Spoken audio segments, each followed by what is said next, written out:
Penolakan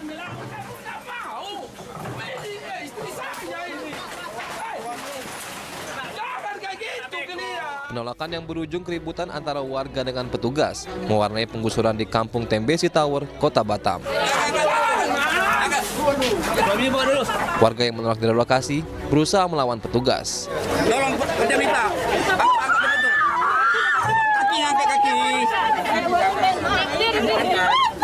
Bahkan seorang ibu rumah tangga terpaksa diangkat paksa oleh polisi wanita yang bersiaga. Pemilik rumah terpaksa dievakuasi karena terus melarang petugas untuk masuk dan mengeluarkan barang-barang miliknya. Setelah dikosongkan, sejumlah alat berat kemudian dikerahkan untuk merobohkan sekitar 310 bangunan yang dihuni lebih dari 200 kepala keluarga. Warga yang menolak direlokasi mengaku kecewa dengan pemilik lahan yang belum memenuhi keinginan warga untuk membayar ganti rugi. Jadi kami ini semua mutar sana, mutar sini, mutar sana. Tapi berani enggak petugas itu, biar dia yang merobohkan rumah saya, kunci total rumah saya sekarang. Saya lihat dulu, itu melanggar hukum. Saya akan tuntut sampai dimanapun. Kalau orang itu membongkar rumah saya tuntut sampai dimanapun. Kondusif, cuma ada beberapa tadi seperti tadi yang sama-sama kita amankan, kita kasih pengertian, Pak Tambunan ya, karena memang untuk legal mereka sudah tidak benar ya. Demikian. Secara keseluruhan berjalan dengan baik, kondusif, dan banyak rata-rata dari masyarakat yang sudah mengambil barangnya, meletakkan di luar untuk diangkut oleh tim. Dalam site plan-nya, lahan seluas 12 hektar milik PT Tanjung Piayu Makmur selaku pemilik lahan ini akan dibangun kawasan industri. Dari Batam, Kepulauan Riau, Gusti Yenosa, iNews melaporkan.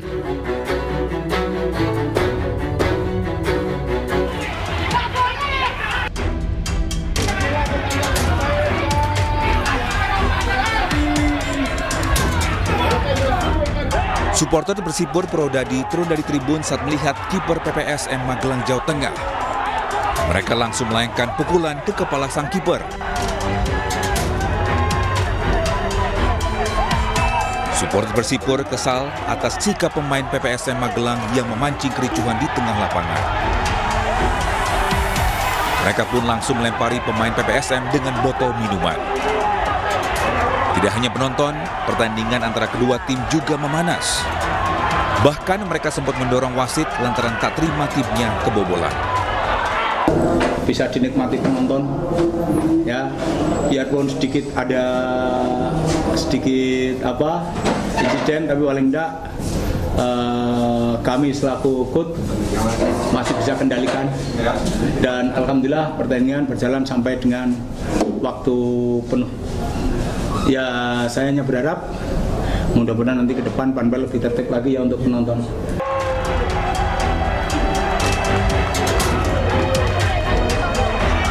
Pertandingan pun sempat dihentikan sementara. Namun kembali dilanjutkan setelah penonton tertib. Pertandingan ini berakhir dengan skor imbang 2-2 untuk Persipur Prodadi dan PPSM Magelang.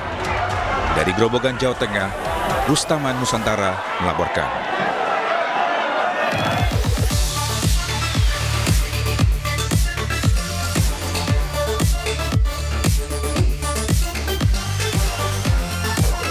Mohon atensi, segera meluncur.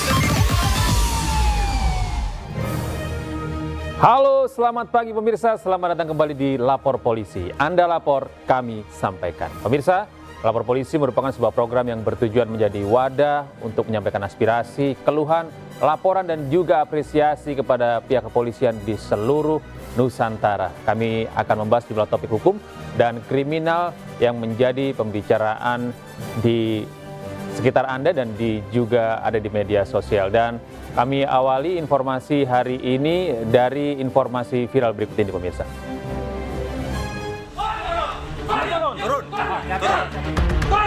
Turun.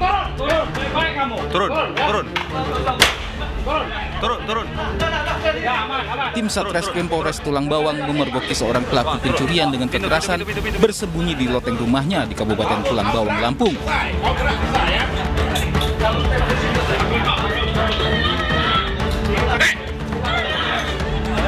Keluarga rupanya berusaha sembunyikan pelaku. Pelaku pun tak berkutik saat polisi memaksanya turun dari loteng.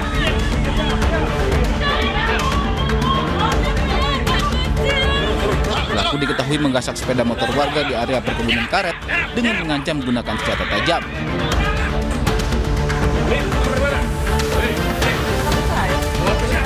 Selain mengamankan pelaku, polisi juga berhasil menyita barang bukti motor hasil tindak kejahatan pelaku.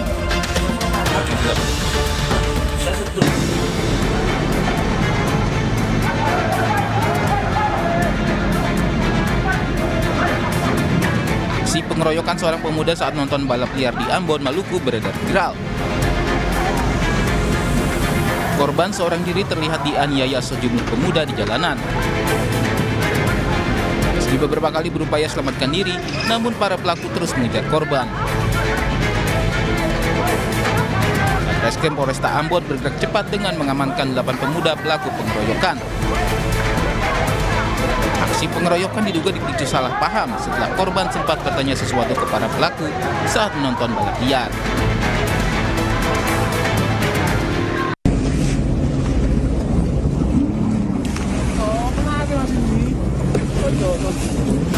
Viral di media sosial, seorang pelaku operator jet ski di Danau Toba, Samosir, Sumatera Utara menganiaya kompetitornya.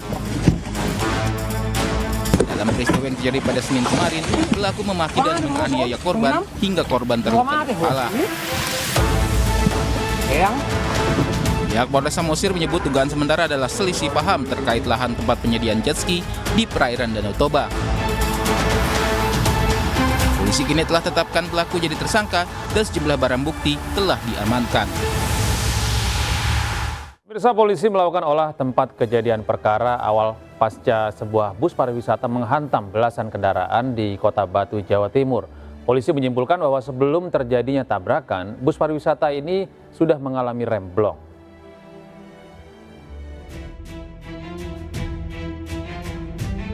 Polisi melakukan olah tempat kejadian perkara awal pasca terjadinya tabrakan beruntun yang melibatkan bus pariwisata dan sejumlah kendaraan di Kota Batu, Jawa Timur.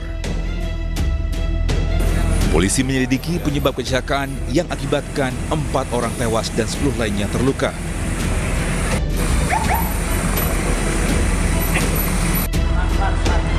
Olah TKP dilakukan di Dirlantas Polda Jawa Timur bersama Satlantas Polres Batu pada Kamis dini hari. Polisi menyimpulkan bahwa sebelum menabrak belasan kendaraan, bus pariwisata yang mengangkut puluhan siswa SMK TI Global Badung Bali sudah mengalami remblong saat memasuki Jalan Imam Bonjol. Hal ini terlihat dari tidak adanya bekas pengereman di Jalan Imam Bonjol. Total kendaraan yang ditabrak bus pariwisata tersebut sebanyak 16 kendaraan. 6 diantaranya merupakan kendaraan roda 4, sedangkan 10 lainnya merupakan kendaraan roda 2. Sedangkan total korban sebanyak 14 orang, di mana 4 orang meninggal di lokasi.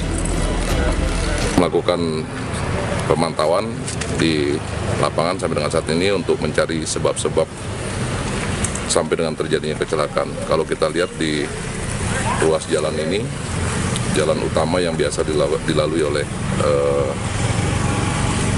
baik masyarakat lokal maupun wisatawan, akses jalan utama yang juga cukup padat, namun tentunya kita perlu melakukan pendalaman lebih intens lagi.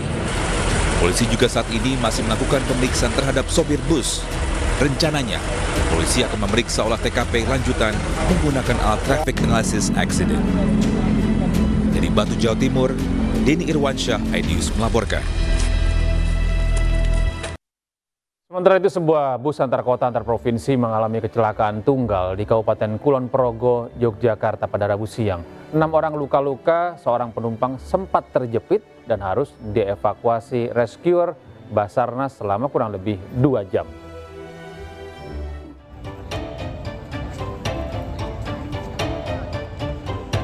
Petugas mengevakuasi seorang penumpang bis antar kota antar provinsi milik PO Murni-Jaya, rute Bantul, Jakarta, yang terguling di Jalan Browsot, Galur, Kelurahan Tayuban, Kulon Progo, Yogyakarta, Rabu siang.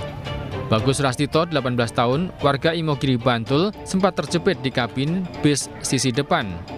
Dan korban tergencet bodi bus sehingga harus dievakuasi menggunakan peralatan khusus milik Basarnas Yogyakarta. Kasat Lantas Polres Kulon Progo AKP Priyo Trihandoyo mengatakan kecelakaan terjadi akibat sopir kurang konsentrasi dalam mengemudi. 6 penumpang bis termasuk sopir dan kernet terluka dan langsung dilarikan ke rumah sakit daerah Wates. Karena kehilangan kendali saat di TKP, oleng ke kiri, saat itu ada kendaraan yang parkir namun tidak ada penumpangnya. Terus nabrak pohon, terguling di sawah. Untuk korban atau penumpang ada 4, terus driver atau pengemudi 1, kernet juga 1. Kasus kecelakaan bis bernomor polisi B7379TGD yang dikemudikan Agus Trimanto, warga Aji Barang Banyumas ini dalam penanganan Satlantas Polres Kulon Progo. Dari Kabupaten Kulon Progo, Yogyakarta, Budi Utomo, iNews melaporkan. Kita beralih ke informasi lain. Pemirsa, keluarga korban penembakan oknum TNI AL di Res Area 45 Tol Tangerang Merak membantah adanya pengeroyokan kepada pelaku penembakan. Peristiwa di kilometer 45 itu merupakan kelanjutan dari aksi pelaku saat menodongkan senjata api ke kepala korban. Sehingga keluarga meminta pengamanan di Polsek Cinangka meski pada akhirnya ditolak.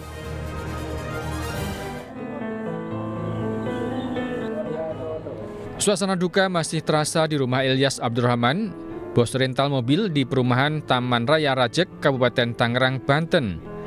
Ilyas Abdurrahman tewas akibat ditembak oknum TNI Angkatan Laut saat akan mengambil unit kendaraan yang digelapkan oleh konsumennya.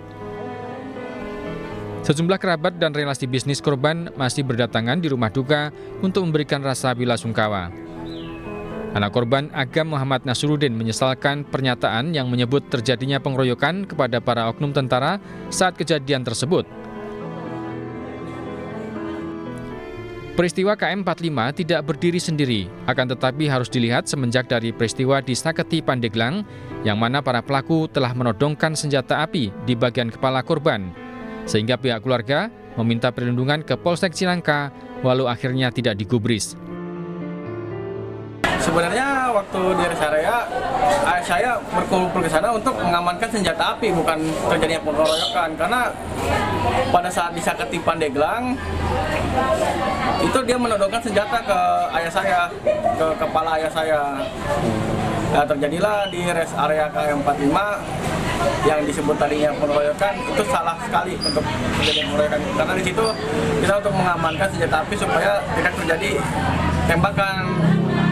Dan ternyata di mobil Sigra yang memegang senjata api tersebut entah dipindahkan atau mereka saling memegang senjata. Ilyas Abdurrahman meregang nyawa di res area kilometer 45 Tol Tangerang Merak 2 Januari lalu saat akan mengambil mobil rentalan miliknya yang digelapkan pelanggan. Pihak keluarga korban berharap mendapat perlindungan dari Lembaga Perlindungan Saksi dan Korban atau LPSK dan meminta keadilan ke Presiden Prabowo Subianto terkait nasib keluarga mereka saat ini. Dari Kabupaten Tangerang, Banten, Aimarani, iNews melaporkan. Pemirsa, satu keluarga yang terdiri dari istri dan 4 anaknya ditetapkan sebagai tersangka atas kasus pengeroyokan wanita yang diduga selingkuhan suaminya. Informasinya akan hadir usai jeda berikut ini.